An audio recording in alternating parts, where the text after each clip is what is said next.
Hello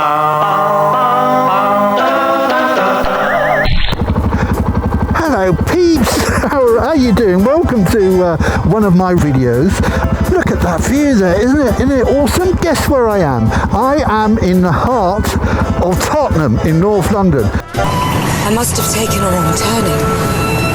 We seem to have driven into a place called Tottenham. Maybe the giveaway is the bit of graffiti there, but more important, they've got their very own little trash island there. So you've got all this beauty, sort of, and just over there is little trash island, and it's cordoned off there for the benefit of the residents there with balconies to look out on. But otherwise, it's a scene worthy of Constable, isn't it? Anyway, I hope you're feeling succulent, but above all, I hope you're moist, because really important. I've had a check with the Met weather forecast, and there's a 30% chance of weather today, so I thought I'd come out on the bike for you.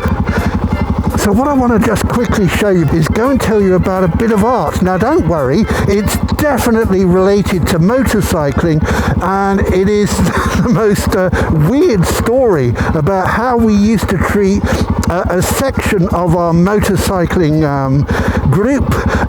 We just wouldn't do it. You just wouldn't think it actually happened, but it did. It happened in this country. So we'll go along to Walthamstow, and I'll maybe show you some of the artwork on the walls as we get there, yeah?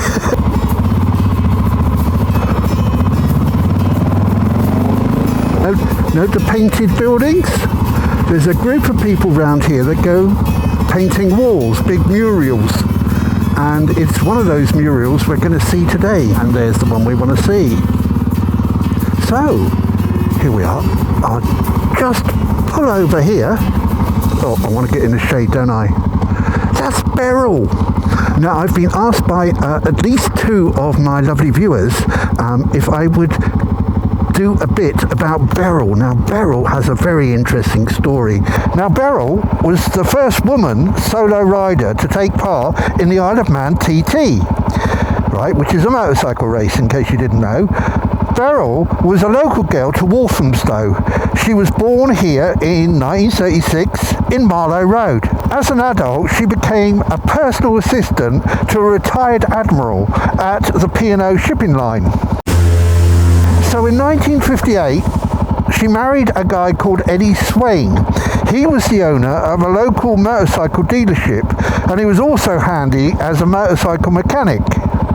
The couple stayed in Walthamstow and lived in Grosvenor Park Road. A year later, in 1959, Eddie gave Beryl her first motorbike, and Beryl started to take part in track racing in the ultralight 50cc class. She completed at tracks such as Brands Hatch and Snetterton. At the time, Beryl weighed about 8 stone, which gave her an advantage over her male competitors, and she started winning a number of prizes. This seemed to rile some people, as she was to discover that at Brands Hatch she'd been moved to the back of the grid when she should have really been much further up near the front. She said at the time, "I presume that because I'm a woman, I must be lucky that I'm allowed to race at all." There is this global governing body, right, for motorcycle racing, and they're called the Fédération Internationale de Motorcyclisme, like that, which is your actual French, right? But you can call them the FIM. But funny enough, in the UK, they're known as the International Motorcycle Federation. Anyway, they decided in 1962 to introduce a new 50cc 2-lap race at the TT. So Beryl, of course, submitted her application form. When news got out that she'd applied to race at the TT, it created quite a bit of attention, and some thought of Beryl as just an ordinary housewife and shouldn't be competing, not realising that she'd been paying for all her own race fees and insurance premiums.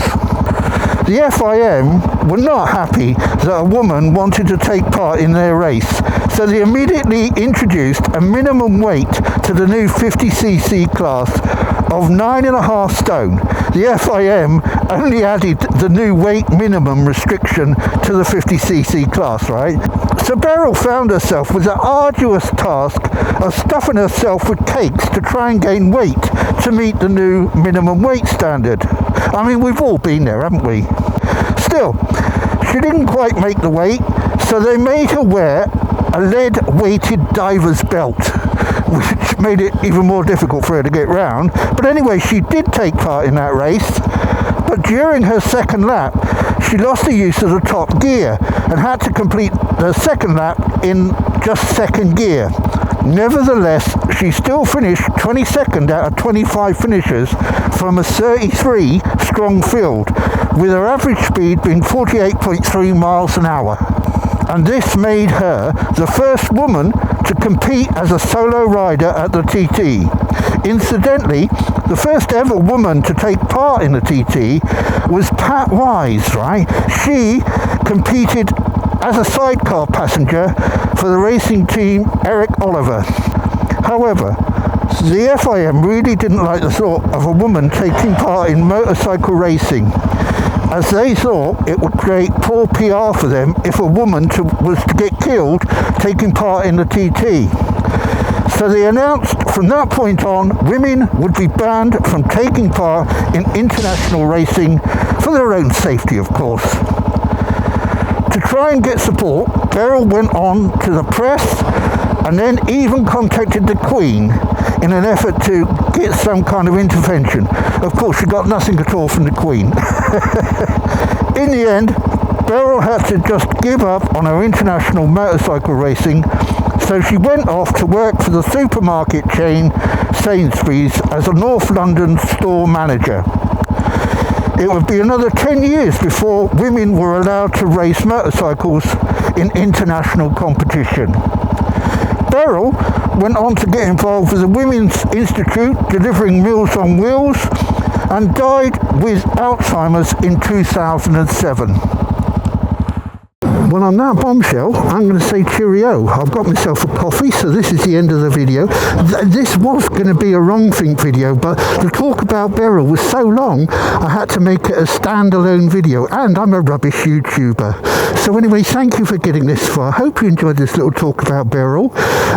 So there we are, and maybe you'll come back and watch one of my videos in the future if you get time. Hopefully, the next thing will be a very sweary, wrong think video, which a lot of you may like or may not like.